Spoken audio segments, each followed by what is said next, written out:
We are live. Hey, I am 15 minutes late, and I think it's okay because I don't think you guys are following this right now.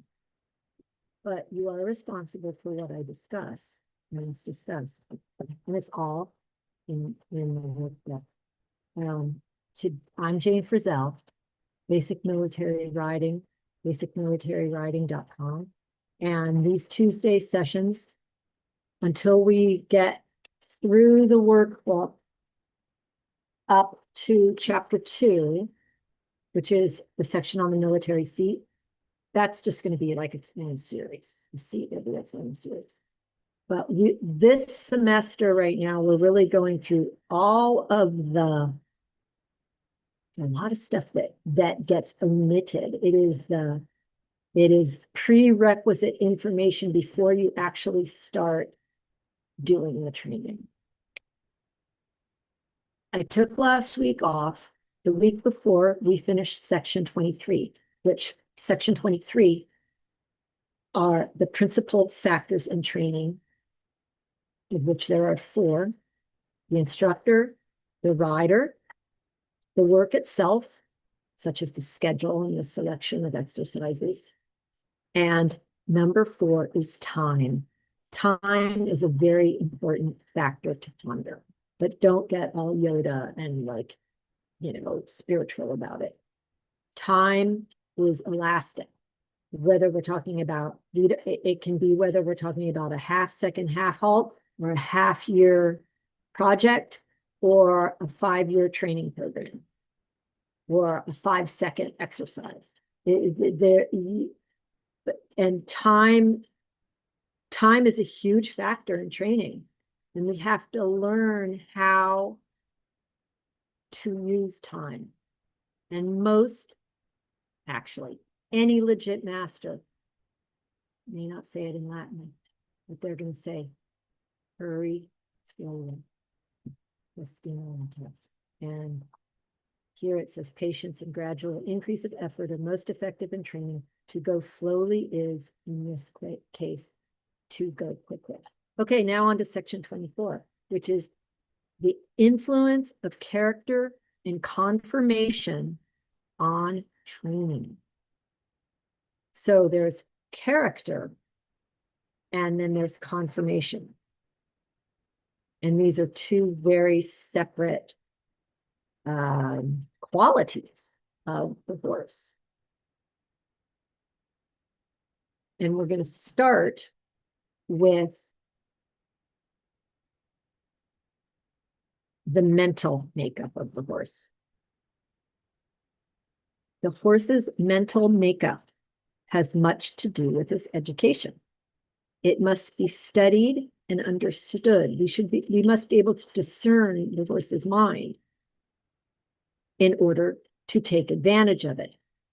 And taking advantage of it is not that we're going to hoodwink the horse. We want to take advantage of it by educating him. So we want to have the most efficient and easy and complete education. So understanding the pupil is important.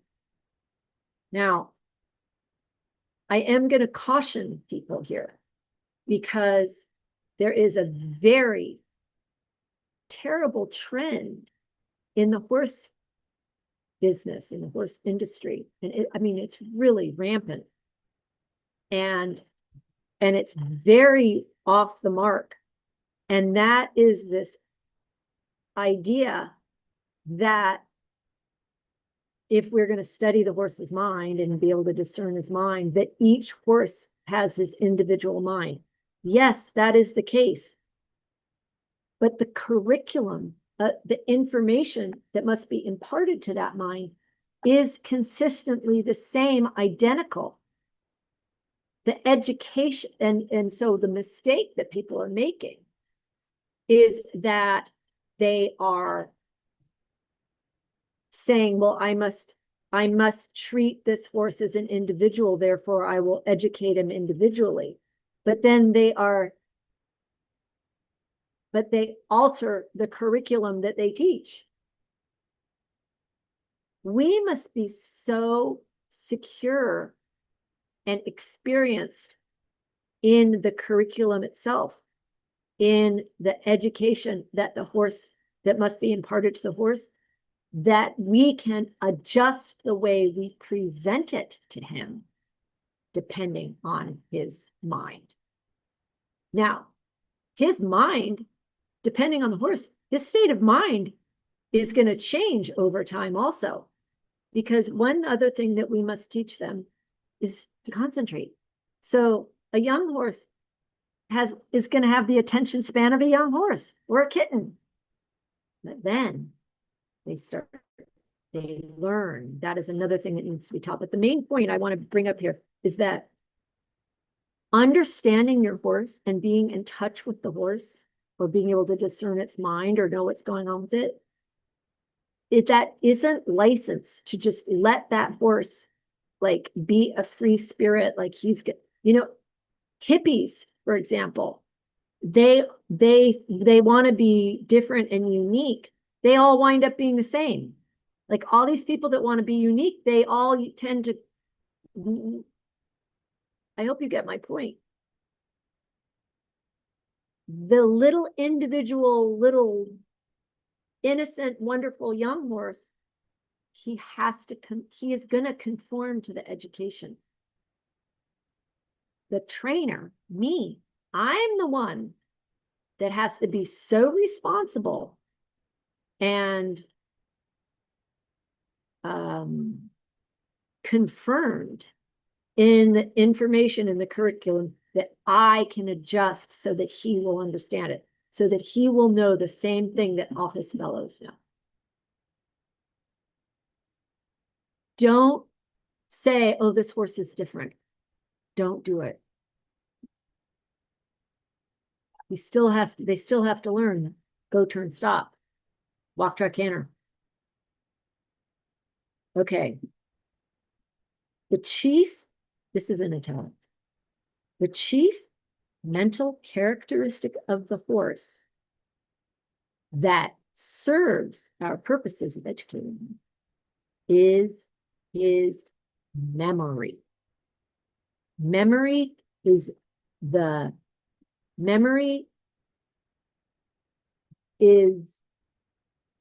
friend or a foe. And that's why it's so important to have the base information be right, because the horse will remember it.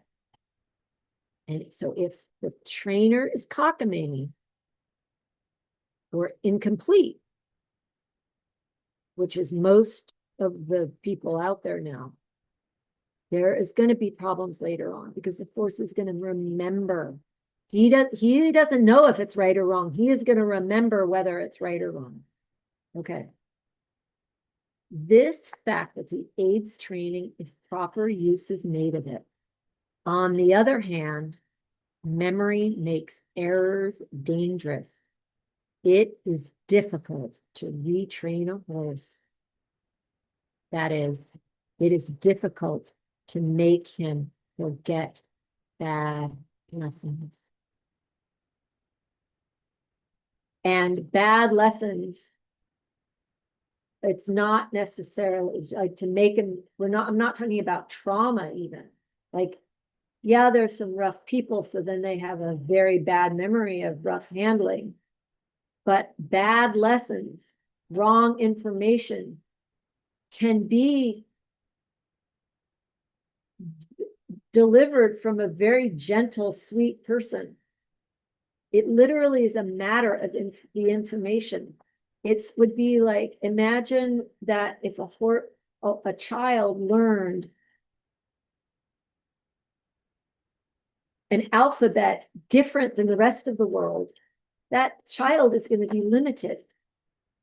And so all of these tailored, individualized training programs, oh dear, they are so harmful, because retraining, I think a lot of times people think, well, I must retrain him because he had a bad start. Was it a rough, awful person who harmed him or scared him? God forbid. But what is what is really, really can be ruining is if they earnestly learned wrong things from. And there's so much of that. And I realize I sound a little plaintive. I'm begging the horse world to please educate yourself on the actual curriculum, the education that any horse should have. It is not individualized. It is a very known standard. And a lot of we're going to be getting into the literal curriculum. I mean, I have it on the sheet. I could recite it, but that's in my other classes. But today, talking about this memory of the horse, this chief mental characteristic, please be responsible with the memory of the horse. It is not, I don't know if it's possible to make a horse forget bad lessons. And bad can also just mean wrong or incorrect. It doesn't have to mean a trauma or violence. It can be just wrong information. There's so much of them. Okay.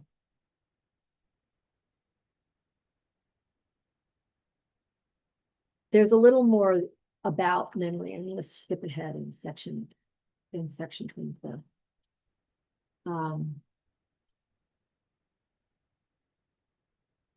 No, you know what? Okay, I'm going to skip ahead 2 paragraphs. The horse is capable of attention and reflection, since often he will execute in the morning movements which were difficult for him the evening before. There is a wonderful old motto for training. And this is true of humans and horses. It's a German motto.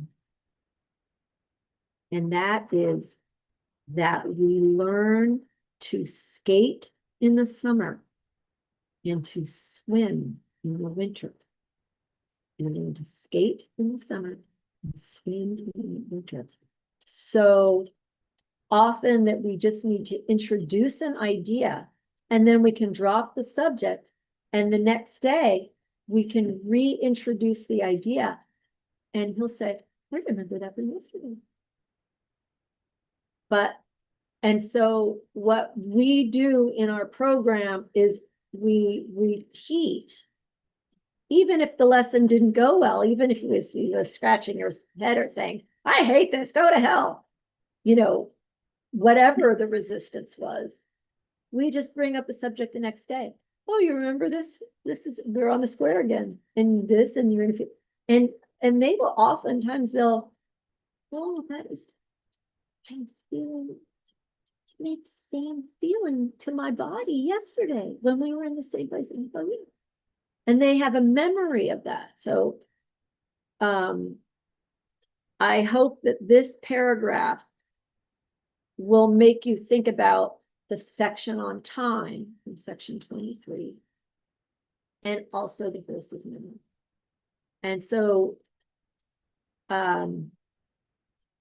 now we definitely in the program that's in use in this program, we repeat things. We definitely repeat things because we know that the horse's memory is a very reliable tool. But we don't drill. And a lot of times, and I still even get astounded by it. Drop the subject, let's try it again tomorrow. And a lot of times you will see, like let's say they are clumsy at something. A lot of times their success in another exercise will then inform something that they might have been clumsy at or did not understand. They'll go, you can feel them, they'll go. So I just have to do that the same way I make a simple turn. It's just the same. Yes, So their memory and relying on time and memory, the exercises and the lessons relate. They in a good program, they will all start to relate. And you can feel the horses go, that's that. Yeah. And you're like, yeah, this is it. It's like that. And yeah, that's the natural consequence of that. And they go, oh, natural consequence, I could do that. So yeah, but as I started off saying, to use their memory and time to advantage for their education, the instructor really has to know the curriculum, has to really know how it fits. And so having a green person trying to educate a horse, it just isn't, it doesn't work. There's so many horses that are little. Please don't let your horses be little. Okay, we're going to pick up the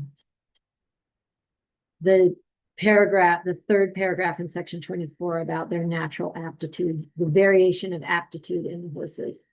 And you know what? I'll just touch on it now. What time is it? Natural aptitude varies in different animals, as do the qualities of intelligence. Some understand at once what is asked. Some understand at once what is asked of them.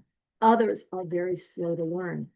Now, don't be too thrilled with super smart horses, because you then have the problem of them learning so quickly, they may not be conditioned enough for what they're going to learn. Plus, their memory is probably super acute. Major Lindgren said about, he had a motto, and I'm sure some other, his cavalry boss taught it to him. And that is that there's basic types of horses. There are very smart ones, and then there's slower ones. And there are super keen or hot ones, and there are ones that are less sensitive, that we might even want to call dull. Dull, or just they're not hot. So smart and slower thinkers, hot and quiet. Let's call it that. No PC. What is the worst type of horse? And what? And for and what is a rider's favorite type, a good rider's favorite type of horse? It's not necessarily what we think. The worst type, the hardest type of horse to deal with is a smart, lazy horse. That combination is very challenging. The easiest type of horse, they're competent training, is a slower thinking, not a little smart ass, not smart aleck, a quiet thinking, physically sensitive. Slow thinking, then it's big, sensitive. Okay, I hope that's food for thought. And in the spirit of overturning the snake bit internet horse world, please don't consider this content. Please consider it food for thought, not something that you consume. People consume content. I pray that you digest this and that you ride with it.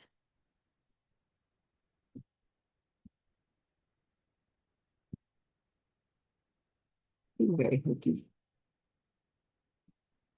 Ryan?